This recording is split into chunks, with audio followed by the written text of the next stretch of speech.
Saviv, c'est un Shabbat plein de force, plein de puissance interne qui va nous permettre d'absorber ça pour préparer Rosh Hashanah, Yom Kippourim et Sukkot. Donc, deuxièmement, on a parlé de l'anniversaire du Tzemar Tzedek, Rabbi Menachem Mendel, qui à son époque était vraiment une sommité. Et à la fin du mois d'Elul, on est aussi à la fin du mois d'Elul, c'est-à-dire qu'on dit Ani les Dodi, Vedodili. Le Rabbi dit dans ce Dvar Malchut, hein, c'est exceptionnel, il a parlé du Ani les Dodi, Vedodili, de toutes les manières possibles et imaginables pendant les Dvar Malchut qui sont passés. Mais là, on va parler de Dodili. C'est-à-dire on va être nous-mêmes dans un niveau de Dodili. C'est-à-dire qu'il faut essayer de comprendre maintenant. Qu'est-ce que ça veut dire Ani les Dodi? On a dit du bas vers le haut, faire tchouva. Monter vers Dieu. Dodi, ça veut dire mon bien-aimé. Ça ne veut pas dire mon oncle, ça veut dire mon bien-aimé. Après, c'est devenu c'est passé comme mon oncle, c'est celui qui nous aime bien, qu'on peut sortir avec lui, qui nous achète plein de trucs sympathiques. Mais là, dans ce cas-là, ça veut dire bien-aimé. Donc c'est une histoire d'amour en fait. Anil et Dodi, moi je me réveille, parce que Dieu aussi il est là, et je vais monter vers Dieu pendant ce mois-là, d'Elul. Je vais faire tous les efforts possibles pour monter avec la tfila, avec la Torah, l'étude, et avec la charité, les bonnes actions, et tout ce qu'on peut donner à l'autre. Tout ce qu'on peut donner à l'autre va nous faire un tremplin pour monter très très haut pendant le mois d'Elul. Mais Dodili, à la base, c'était un éveil d'en haut qui vient vers le bas, qui se passe pendant Rosh Hashanah et Kippour, justement. Le Rabbi dit non. Il dit non, c'est fini ça. On est passé dans une période de Géoula. On est dans la période de la délivrance véritable et complète. Donc, on est dans un matzav, nous-mêmes, de divinité, de Dodili. C'est-à-dire que nous-mêmes, on est d'en haut. C'est-à-dire qu'on ne fait plus appel à Dieu, on fait appel à l'étincelle divine qui est en nous. C'est-à-dire qu'on est indépendant, on est autonome. C'est ça la Géoula. C'est qu'on est libéré de toute contingence, même spirituelle. C'est-à-dire que tout seul, en bas, on peut se faire... nous-mêmes dévoiler notre étincelle de Mashiach qui est en nous, l'étincelle de Géoula. Le Rabbi dit étincelle de Mashiach, pourquoi étincelle de Mashiach? Il dit parce que l'étincelle divine, on parle dans le Tanya au chapitre 2, les Chelek et Kol Israël, pardon, les Kol Israël, Yesh, Nefesh Hasheni Be'Israël. On va y arriver. Nefesh Hasheni Be'Israël, I Chelek Elokam Imal Mamash. La seconde âme de chaque juif, c'est une parcelle divine. D'en haut, vraiment, matériellement, si on peut dire mamash, ça veut dire matériel. Et là, ça ne correspond pas, il y a une question qui se passe là-dessus. On dit mamash. Mamash, ça veut dire matériellement, concrètement. Parce qu'on est vraiment une parcelle de l'essence divine. Et donc, comme on est une parcelle de l'essence divine, on atteint le niveau le plus haut, comme à la Neila, on va atteindre, c'est le niveau de Yechida. C'est la cinquième parcelle de l'âme. Une parcelle de l'âme, c'est l'âme la plus haute. Elle est connectée avec Dieu en permanence, elle ne peut pas se détacher de Dieu. Même dans les pires des cas, elle est attachée avec Dieu tout le temps. Et donc, il y a un Dvar Malchut par Parashat Vayera où le Rabbi dit qu'il faut dévoiler cette Yechida. Maintenant, on est arrivé dans la Géoula, on peut dévoiler cette Yechida. Mais là, dans ce Dvar Malchut là, il dit pas la Yechida. Il dit l'étincelle de Mashiach qui est en nous. C'est-à-dire quoi? C'est-à-dire, c'est au-dessus de Yechida. Pourquoi? Parce que Yechida, c'est un nom. Et un nom, ça limite. C'est une définition. Un nom, ça définit quelque chose. Ça réduit quelqu'un. Tu vois David, c'est David, c'est pas quelqu'un d'autre. Donc déjà là-bas, ça le définit dans un endroit, dans le temps et dans l'espace. Il est défini. C'est restreint. Ça l'arrête quelque part. Mais quand on dit le moi, il n'y a pas de mot, c'est l'essence. Pourquoi? Parce que l'essence est reliée avec Dieu, aussi bien dans le Hatzmut Orensof que dans le Hatzmut d'en bas, c'est-à-dire nous-mêmes. On a nous-mêmes l'essence divine en nous-mêmes. C'est-à-dire que ça, si on arrive à le dévoiler, alors on devient un juif plein. Comment on dévoile cette chose-là? On va en revenir, on va reparler de ça. Ensuite, on dit que grâce au fait qu'on dévoile cette chose-là, Dieu nous bénit de toutes les brachot. Il est obligé de nous bénir parce que maintenant c'est à une autre période. On essaye de... C'est pas qu'on a le choix entre Avodah Zara et Avodat Hashem là maintenant. À l'époque, on avait le choix entre Avodah Zara et Avodat Hashem parce que Avodah Zara, à l'époque, c'était très très fort, très puissant. Les gens faisaient Avodah Zara parce qu'ils ne pouvaient pas se contenir de faire Avodah Zara. C'est pas comme aujourd'hui, on dit va adorer un éléphant. t'es gentil, mais j'irai jamais me prosterner devant un éléphant parce que ça passe pas. Hein. Ça trompe. On est d'accord. Ça trompe. On ne peut pas se prosterner devant un éléphant aujourd'hui. Pourtant, à l'époque, c'était ça le but d'un homme, c'était de se prosterner, de se donner ou à Dieu, ou à Avodah Zarah, Chas v'Shalom. C'est que maintenant, on arrive à une période où on se dit, est-ce que je vais étudier la Gemara, ou est-ce que je vais étudier le Shulchan Aruch, ou est-ce que je vais étudier la Chassidut, ou est-ce que je vais étudier, ou est-ce que je vais prier? C'est des choix de luxe. On est déjà dans le luxe de la Géoula. C'est le luxe. C'est le service de Dieu à tout va, c'est le service de Dieu offert à tous, à la portée de tous. Même les plus simples vont au collège étudier. Les plus simples, ils disent bah maintenant j'ai le temps, je vais étudier la Torah. C'est la Géoula. C'est ça la Géoula. C'est que tout le monde va étudier la Torah, bien sûr. La différence énorme entre la Géoula et maintenant, enfin maintenant, on est déjà en période, ou avant, c'est que lors de la Géoula, Géoula du Lachon Giloui, c'est-à-dire qu'on ne va plus étudier dans les livres. On va étudier par la vision. On verra les sujets. On verra Tzilut, on verra Kadosh Baruch Hu, on verra tous les niveaux qui existent et tout ce qu'on est nous-mêmes. On le verra. On constatera même chez l'autre qu'est-ce qu'il est lui-même. On ne pourra jamais faire de mal à quelqu'un d'autre parce qu'on va se dire c'est Hachem. Lui c'est Hachem. Moi qu'est-ce que je suis devant lui? Je suis rien. C'est Hachem lui. C'est Kadosh Baruch Hu. Tout le monde. C'est les Juifs. Ils sont comme ça, c'est une essence divine. C'est un briquet en eux, ils sont divins, les Juifs sont divins. Le Juif est divin, c'est Dieu. Ensuite, on a dit aussi que le Psak-Din du Tour, le Tour qui est avant le Shulchan Aruch, il dit comme ça, on se revêt de blanc et on s'enveloppe de blanc. Ainsi, à la veille de Rosh Hashanah, on reçoit toutes les lumières, toutes les forces spirituelles et matérielles. Toujours, lors de Rosh Hashanah, c'est toutes les forces qu'on reçoit. Donc on devient une sorte de cli, de réceptacle immense, infini, qui va recevoir le maximum de choses. Maintenant, ça dépend comment on prépare le cli. Ça dépend qu'est-ce qu'on fait avec ce cli. C'est la préparation, c'est la veille, c'est Tzemar Tzedek, c'est l'histoire de Shabbat Nitzavim. Comment on fait? Qu'est-ce qui va se passer là maintenant? On a peu de temps, il ne nous reste pas beaucoup de temps. Il faut élargir le cli au maximum. Comment on élargit les choses? Comment on rend notre... Alors évidemment, on peut s'asseoir du matin jusqu'au soir, étudier la Chassidut, étudier la Gemara, et là, on aura un super grand cli, génial. Mais il y a un moyen beaucoup plus rapide. Tout simplement. Hein? Comment? Exactement. Comment on met en pratique cette chose de Chassidut tellement profonde, on prend une bonne décision. C'est aussi simple que ça, et c'est la clé du coffre qu'on avait dit tout à l'heure sur la richesse spirituelle et matérielle qu'on peut obtenir.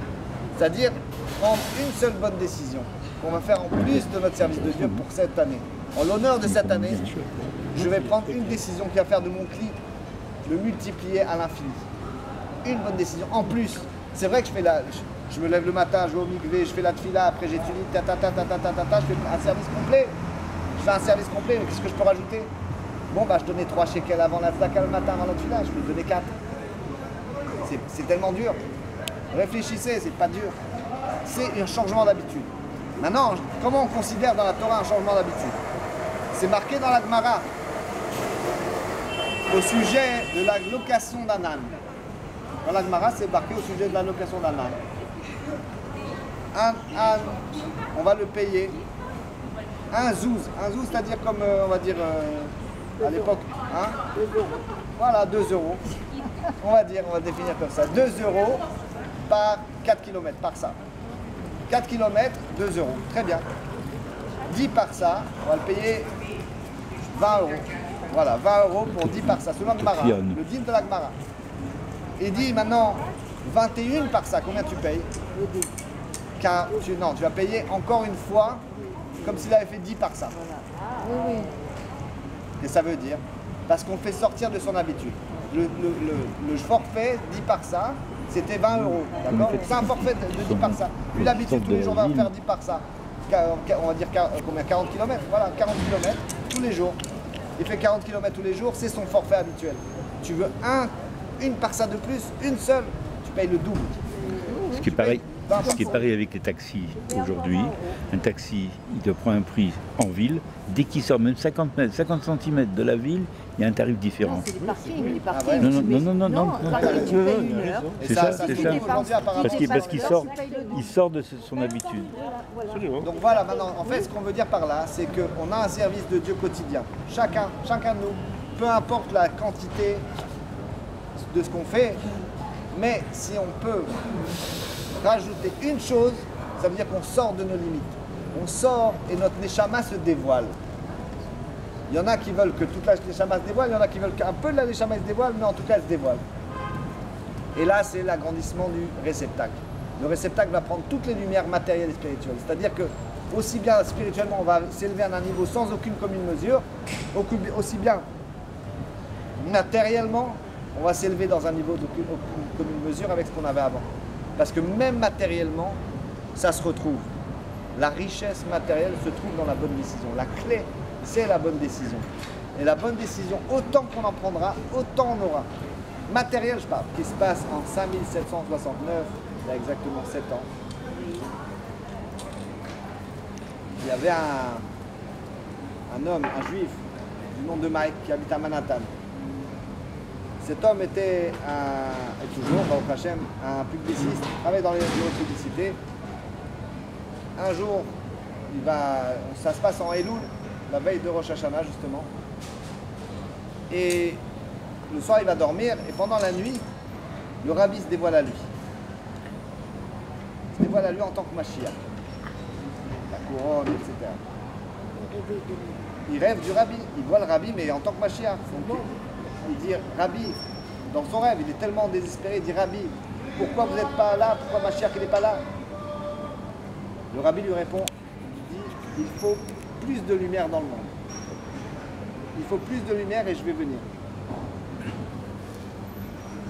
Il se réveille, il va dans la cuisine, il se lave le visage, etc. Et il dit, il se met dans la photo du rabbi et dit, Rabbi, envoyez-moi un signe, que je vois ce que vous voulez dire par là. Qu'est-ce que ça veut dire plus de lumière? Ça veut dire faire venir la Géoula avec de la lumière. Alors le lendemain, bon, il oublie l'histoire, il va dormir et il se réveille le matin, il va au travail. Et arrivé au travail, il se met à son bureau, il épluche le courrier comme tout le monde. Il regarde celui-là, celui-là, celui-là, et il voit. Non, comme il travaille dans une agence de presse, de publicité, il reçoit tous les courriers qui concernent les agences de presse. Il reçoit une lettre du New York Times. Il ouvre la lettre et il voit offre promotionnelle, publicité, 1/10 du prix pour 15 jours. 15 jours de publicité, 1/10 du prix habituel, 100 000, 200 000 $. Là, c'est 10 000 $. 10 000 $, il paye et il reçoit 2 semaines de publicité tous les jours dans le New York Times, qui est distribué à des millions d'exemplaires. Il dit, bon, allez, c'est ça la lumière. Il prend une photo du rabbi, il prend une photo de la dame qui a mis la bougie avec sa fille là, dans le calendrier, il marque pour faire venir la Géoula, allumer les bougies de Shabbat et de Rosh Hashanah qui tombaient le même jour. Ça tombait Shabbat, Rosh Hashanah. Bon, il découpe, il arrange son petit montage, il est habitué, et il envoie ça avec son chèque de 10 000 $ par la poste. Et il est content, il a fait ce qu'il devait faire. Il allume les bougies dans le monde entier, là, dans toute l'Amérique. Alors, il a un sentiment de bonheur, Baruch Hashem, qu'il a fait une bonne action là, de Rosh Hashanah. Le téléphone sonne, son portable, il appelle, il répond, c'est sa sœur. Sa sœur aussi, elle est rapprochée de Chabad, elle étudie les cours Chabad et tout. Il répond comment ça va, etc. Il dit, bon alors, quoi de nouveau? Alors il lui dit, écoute, je fais un rêve cette nuit, que le rabbi m'apparaissait, plus de lumière. J'ai fait une publicité dans le New York Times, il y avait une promotion, publicité, un bandeau avec la publicité allumer les bougies de Shabbat et de Rosh Hashanah. L'année, c'est en 1770 en plus. Et là, ça. Elle lui dit, mais t'es un malade, t'es fou, je crois que t'es un fou. Il dit, mais pourquoi tu me parles comme ça? Il dit, mais à mon avis, t'as perdu la raison, parce que de mettre 10 000 $ dans une publicité, c'est bien, mais 10 000 $, tu pourrais les mettre dans les paniers de Rosh Hashanah, aider des familles. attends, sois logique. Comment tu fais là? Qu'est-ce que tu gaspilles 10 000 $ comme ça? Mais fais tchouva. Je dis, fais tchouva. C'est pas comme ça qu'on fait avec l'argent. C'est grave ce que tu es en train de faire. Et je sais pas moi, à ta place, j'irai rattraper le chèque ou j'annulerai la pub pour donner à des familles. Et là, je dis, bon, ok, je te rappelle. Je commence à avoir une grande angoisse. Une grande angoisse. Bon, il se met devant la photo du rabbi, il prie, il dit, voilà, rabbi, j'ai fait quelque chose pour toi, je pensais que c'était bien, j'espère que c'est bien, rabbi. Je fais confiance en toi. Tu m'as apparu en rêve, je te fais confiance. Je pensais que c'était ça le signe, j'espère que c'est vrai. Bon, il se remonte le moral comme ça, et puis bon, voilà. Maintenant, on passe du côté de la sœur. Elle est en pleine course de Rosh Hashanah. Elle fait ses courses au super, dans un super énorme là-bas. Avec un caddie comme ça, elle remplit. Et elle arrive à la caisse, elle va pour payer. Et il y a une dame, une grosse femme comme ça, comme il y a beaucoup aux États-Unis, et génération de burger, et qui lui dit, écoutez, je voudrais vous parler. Et elle lui dit, j'ai pas le temps là, je suis en train de payer, je dois mettre tout dans la... Elle dit, bon, je vous attends. Elle dit, bon, d'accord, mais elle ne pensait même pas y retourner, quoi. Elle sort avec le caddie, elle va mettre tout dans la voiture, elle pensait partir. Puis après, elle se dit, mais attends, la dame, là, peut-être elle a besoin de toi pour Rosh Hashanah, va voir, on sait jamais, toi, tu as 1 million de courses et elle va savoir si elle a. Bon, elle met tout dans le coffre, elle va voir, elle le cherche, partout elle cherche. Elle se fait des kilomètres comme ça, dans tous les rayons, personne. Bon, j'ai raté le coche, voilà. Elle prend la voiture et elle rentre chez elle, etc. Maintenant, quelques jours passent, ça devient Rosh Hashanah. Rosh Hashanah passe et les 10 jours de Tchouva arrivent. Elle va au super pour faire encore une fois ses courses. Elle arrive dans le super et qu'est-ce qui se passe? Elle rencontre la dame cette fois-ci. Elle dit excusez-moi, j'ai pas pu vous répondre. Je vous ai cherché, je vous ai pas trouvé vraiment. Qu'est-ce que vous avez besoin? Excusez-moi. Elle dit non, ça va, c'est très bien. Je voulais vous demander des renseignements sur le judaïsme, des trucs comme ça, comme je sais que vous êtes religieuse. Vous êtes habillée comme une femme religieuse, alors je voulais vous parler un petit peu. Elle dit, bon, excusez-moi, mais je vous écoute maintenant. Elle dit, voilà, chaque année, je voulais vous parler de ce problème en fait, c'est que chaque année, je passe le Rosh Hashanah avec ma fille. Et chaque année, chaque fête même, pas que Rosh Hashanah, toutes les fêtes qu'on passe ensemble, ça se termine en pugilat, c'est une horreur. On s'engueule, vraiment. On n'en peut plus, cette situation. Je sais pas, on ramène des dossiers du passé, etc. Et ça se termine toujours mal. Donc je vais demander conseil. Mais cette année, écoutez bien ce qui s'est passé. On était le matin de Rosh Hashanah, la veille. On épluchait ensemble les carottes, etc. Et on entend le journal qui passe comme d'habitude, le New York Times. Bon, ma fille, elle prend une pause, elle commence à le bouquiner. Et moi, je continue ça, on discute entre temps. Elle dit, regarde, il y a une publicité, allumez les bougies de Shabbat et de Rosh Hashanah. Comme ça, elle voit la publicité. À telle heure, c'est l'allumage. Viens, on allume les bougies. Alors elle dit, oui, pourquoi pas. On va allumer les bougies. Donc elle cherche des bougies partout. Elle a en fait un petit paquet de bougies. Voilà, on va prendre des bougies. On a allumé les bougies de Shabbat et de Rosh Hashanah. On a passé le Shabbat et Rosh Hashanah dans la paix. On était gentils l'un avec l'autre. On dirait que tout a changé. Qu'est-ce qui s'est passé, les bougies?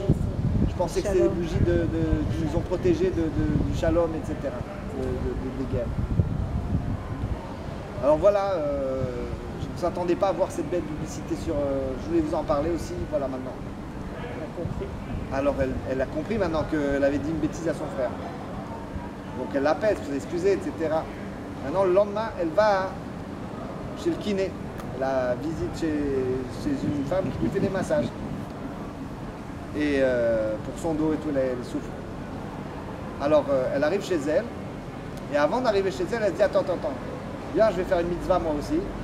Je vais faire quelque chose. Elle sait qu'elle est juive, la kiné. Mais comme elle n'est pas religieuse, elle se dit qu'elle a peut-être besoin d'une mezouza. Alors elle va au Bet Rabbah, elle achète une mezouza.